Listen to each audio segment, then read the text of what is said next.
Bonjour et bienvenue dans cette vidéo où nous allons explorer les différents usages du Bitcoin.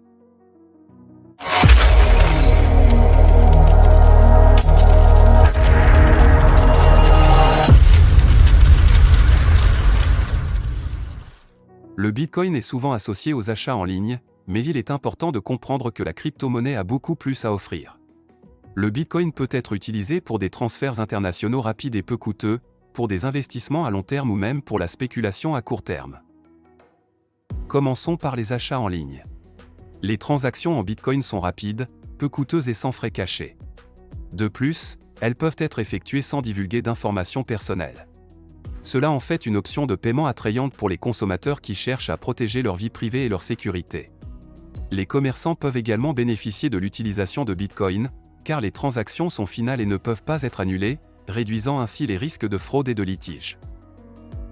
En ce qui concerne les transferts internationaux, le Bitcoin peut être une solution rapide et peu coûteuse.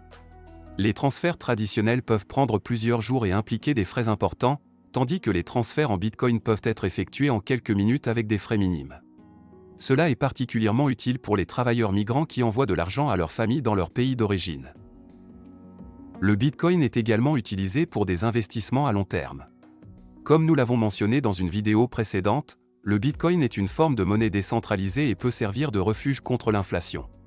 En tant que tel, de nombreux investisseurs voient le Bitcoin comme un investissement à long terme solide. Enfin, le Bitcoin est souvent utilisé pour la spéculation à court terme. Étant donné la volatilité des prix du Bitcoin, de nombreux traders achètent et vendent la crypto-monnaie pour réaliser des bénéfices à court terme. Cependant, il est important de comprendre les risques associés à la spéculation et de ne pas investir plus que ce que l'on peut se permettre de perdre.